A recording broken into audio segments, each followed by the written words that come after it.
Thank you. Thank you, Senator Ruth Hassel Thompson and the other senators. I'm very pleased to be here. I'm going to be speaking from the perspective of pastoral counseling. My name again is Dr. Ann Klaeysen. I'm a clergy leader of the New York Society for Ethical Culture. Ours is a religion of ethics that holds that everyone has inherent worth and dignity, and for many years we have stood beside those who need our help to gain social justice. As a clergy person, I know that theologians have debated forever on the existence or the nature of hell, and they'll never reach a consensus. But I know this: hell on earth is being abused by someone you love, enduring that pain and feeling abandoned. We can hope and pray for divine intervention, and many of us do. It's up to us to intervene as clergy, as teachers, as police, as hospital workers, as legislators. The legislature in New York State has done much and has had much progress in terms of helping the victims of domestic abuse. Of course, you know this better than I do. In 1994, the Domestic Violence Intervention Act, and also in that year, on the federal level, the Violence Against Women Act. The Primary Aggressor Act was in 1997 here in New York State, and then in 1999, New York State caught up with many other states with the Anti-Stalking Act. There are still many challenges that lie ahead of us, and I thank you so much because these bills close some of those holes that we have today. Especially, I'm concerned as a chaplain in the hospital, domestic violence policies and procedures. I think we've gone a long way in terms of educating the police, the training that we have there, and also in the court system. And there's now, as you know, a whole approach to legislative issues and to attorney issues that are there, that are specific and professional with regard to victims. We still need help in the hospitals.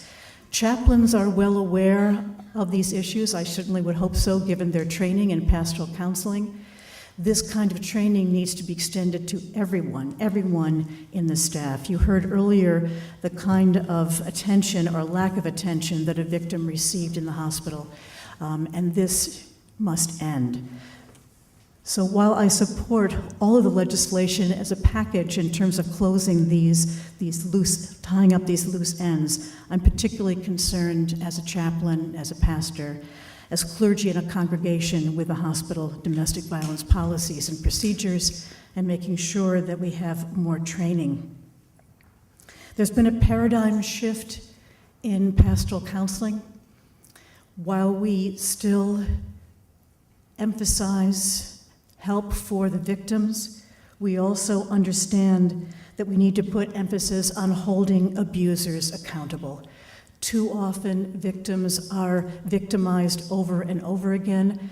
There is, of course, a cycle of violence, but not every victim experiences that same cycle. There are so many subtle ways of being abused. So I think it's important for us to give as much emphasis upon holding the abuser accountable. And I'm grateful that in my denomination and many others, pastoral counseling has become a requirement for training and for ordination, because we so often in our congregations are on the front line. No congregation in this state, and I venture to guess in the whole country, is untouched by domestic violence, whether it's our own members, the families, their friends, their neighbors. We need to be aware on that front line of what's happening, and we need to be able to counsel our members and also to provide them with the resources they need to seek further counseling and further help. We need to be in partnership with the police, with the healthcare system, and with you as legislators.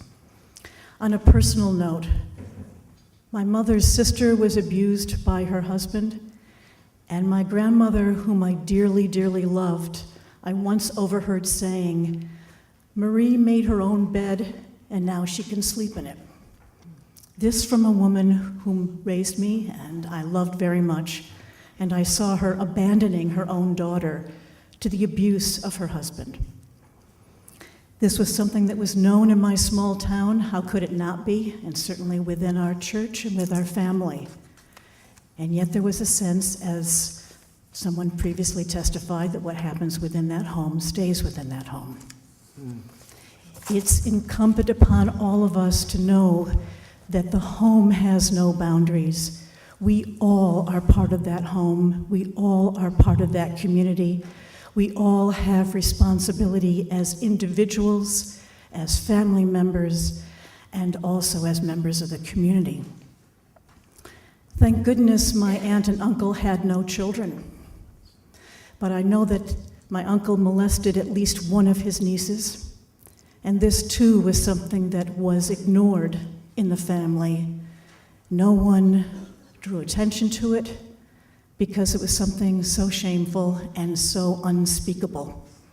We know that anywhere from 30 to 60% of children in families where spouses are being abused are also abused. If there are no children, sometimes it's another member of the family, even a pet. These are abusers who are violent and need to be held accountable. I thank you very much. This is not just an issue for the criminal justice system or for the legislature. This is a social change movement that involves all of us. And I thank you so very much for playing the important role that you are playing.